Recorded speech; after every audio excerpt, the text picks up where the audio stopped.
షర్మిలక్క మళ్ళీ వచ్చేసింది. ఈసారి చేతిలో ఒక కర్ర పట్టుకొచ్చింది. ఏందో ఈ కథ ఒకసారి చూద్దాం. I have a message for the Prime Minister of India. అగో చేతిలో కర్ర.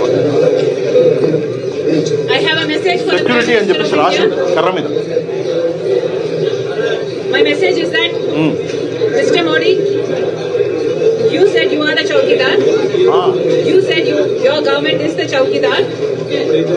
ఓడి అంకమ్మ కర్రిందా అనుకున్నా నేను.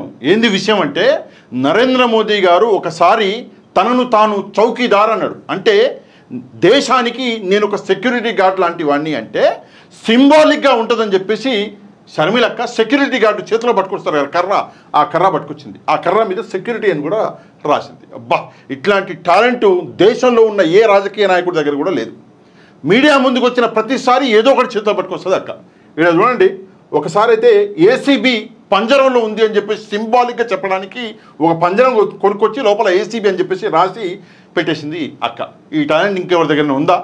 మన దేశంలో అయితే ఎక్కడ లేదు, వేరే దేశాల్లో నాకు తెలియదు. ఇక్కడ చూడండి, ఇంకోసారి ఏమో పల్లాలు పట్టుకొచ్చి చెంచాలు పట్టుకొచ్చి కొట్టుకుంటా కింద నేల మీద కూర్చుంది అక్క. ఈ టాలెంట్ ఏమన్నా ఉందా? ఇండియాలో అయితే ఆడలేదు. ఇక్కడ చూడండి, ఇక్కడ తెలంగాణలో ఉన్నప్పుడు మన కేసీఆర్ గారికి షూస్ కొనుక్కొచ్చింది అక్క, ఆయన బయటికి రావట్లేడు అని చెప్పేసి. ఈ టాలెంట్ ఇంకెవరి దగ్గర ఉంటుందా? నిజంగా నేనైతే షాక్ అయిపోయినా. ఏందబ్బా ఆ కర్ర అనుకున్నా. ఆ కర్ర సింబాలిక్గా మోదీ గారిని వాచ్మెన్ అంటే సెక్యూరిటీ గార్డ్ అంటుంది. ఎంత ఘోరం అండి ఇది, నాకు అర్థం కావట్లేదు. రాజకీయాలలో సీరియస్నెస్ అస్సలు లేని రాజకీయ నాయకురాలు ఎవరన్నా ఉన్నారు అంటే భారతదేశంలో కేవలం అక్కే, వేరే ఎవరు లేరు. అసలు కథ ఏందో ఒకసారి చూద్దాం. చెప్పండి. What is Mr. Modi, you said you are the Chowkidar. Yes. You said your government is the Chowkidar. Yes. But today we are telling you that enough of using your power to target the opposition parties, the Muslim minorities, the Christian minorities, the Dalits and every voice that rises against BJP. It is time that you started using your power, that you put your energies and use all the network and the central agencies for the good of this nation and to protect our borders from external forces. It is time. At least now, Mr. Modi should wake up. What about the religious talks that are happening? There's a lot of religious debates that are going on. Religious debates and first చెప్పబోయింది కానీ చెప్పలే. ఎందుకంటే మళ్ళీ నేను చెప్పి దానికి ఏదో రచ్చయి అవసరం అని చెప్పేసి ఊకే వెళ్ళిపోయింది అక్క. అంటే జస్ట్ నెలకి ఒకసారో మా అంటే 2 సార్లు వచ్చిపోద్ది అక్క, అంతే. వచ్చి అట్లా తలుక్కు అని చెప్పేసి ఇంటికి వెళ్ళిపోద్ది. ఎక్కువ స్ట్రెస్ తీసుకోదు అక్క, ఎక్కువ స్ట్రెస్ అసలు తీసుకోదు. అసలు ఇక్కడ జరుగుతున్నటువంటి విషయం ఏంటి, ఆమె మాట్లాడిన మాటలేంటి, అసలు ఈమె ఎక్కడున్నదో తెలుసా మీకు? ఈమె గవర్నమెంట్ హాస్పిటల్లో ఉన్నది. మొన్న 22వ తారీఖు మన కాశ్మీర్లో పహల్గామ్లో జరిగినటువంటి టెర్రరిస్ట్ అటాక్లో అమరుడైనటువంటి చంద్రమౌళి గారి మృతదేహాన్ని చూడడానికి వచ్చిందక్క. వచ్చి మృతదేహాన్ని చూసి బయటకు వచ్చి ఎవడైనా సరే రాజకీయ నాయకుడు ఏం మాట్లాడతాడు? అక్కడ జరిగిన సంఘటన ఇట్లా జరిగింది, అది తప్పు, అక్కడ సెక్యూరిటీ ఫెయిల్యూర్ ఉంది, అది ఉంది, ఇది ఉంది, పాకిస్తాన్ పనికిమాలిన దేశము, ఆ టెర్రరిస్ట్ నా కొడుకులు గలీజ్ నాగాళ్ళు అని చెప్పేసి ఏదో ఒక మాట అనేసి వెళ్ళిపోతారు ఎవరైనా రాజకీయ నాయకుడు. కానీ అక్క బయటకు వచ్చి ఇవేమీ మాట్లాడాల.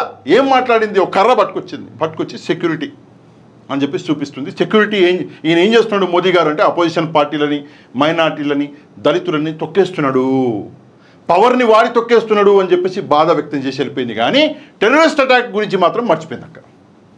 ఇది అక్క పరిస్థితి. ఆంధ్రప్రదేశ్ రాజకీయాలని అసలు సీరియస్ తీసుకున్నటువంటి రాజకీయ నాయకురాలు ఈమె ఎప్పుడు నెలకోసారి వస్తుంది, నెలకి 2 సార్లు వస్తుంది అంటే కేవలం ఒకే ఒక ఇష్యూ, చంద్రబాబు నాయుడు గారికి కష్టం వచ్చినప్పుడే వస్తుంది. చంద్రబాబు నాయుడు గారు ఎక్కడన్నా ఇరుక్కున్నాడు అనుకోండి, ఆయన పార్టీ టీడీపీ పార్టీ ఎక్కడన్నా ఇరుక్కుంటే మొదటిగా వచ్చేది పవన్ కళ్యాణ్, 2వ నెంబర్లో వచ్చేది అక్కే. వీళ్ళిద్దరూ కలిసి చంద్రబాబు నాయుడు గారిని బాగా ప్రొటెక్ట్ అయితే చేస్తున్నారు.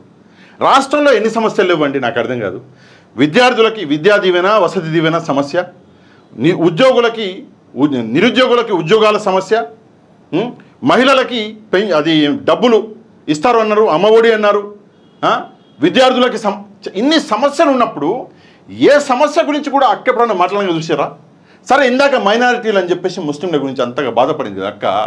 మొన్న వక్ఫ్ బోర్డ్ అమెండ్మెంట్ యాక్ట్ ఏదైతే వచ్చిందో ఆ వక్ఫ్ బోర్డ్ అమెండ్మెంట్ యాక్ట్ గురించి సెంట్రల్లో రాహుల్ గాంధీ గారు పోరాడుతున్నాడు.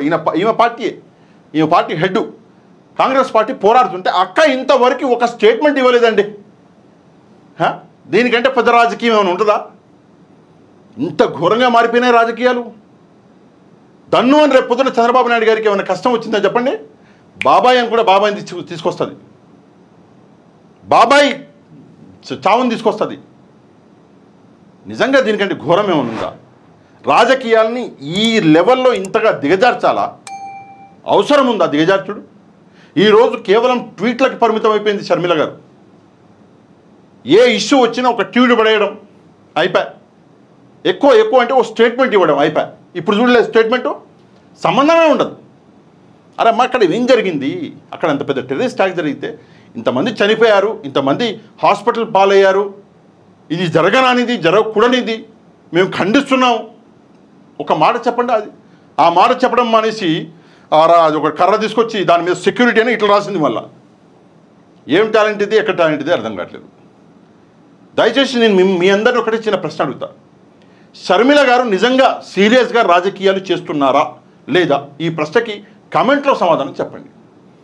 ఈ వీడియోని లైక్ అండ్ షేర్ చేయడం మాత్రం మర్చిపోవద్దు. ఎందుకంటే మీరు లైక్ అండ్ షేర్ చేస్తే వీడియో అన్నది ఆటోమేటిక్గా వైరల్ అవుతుంది.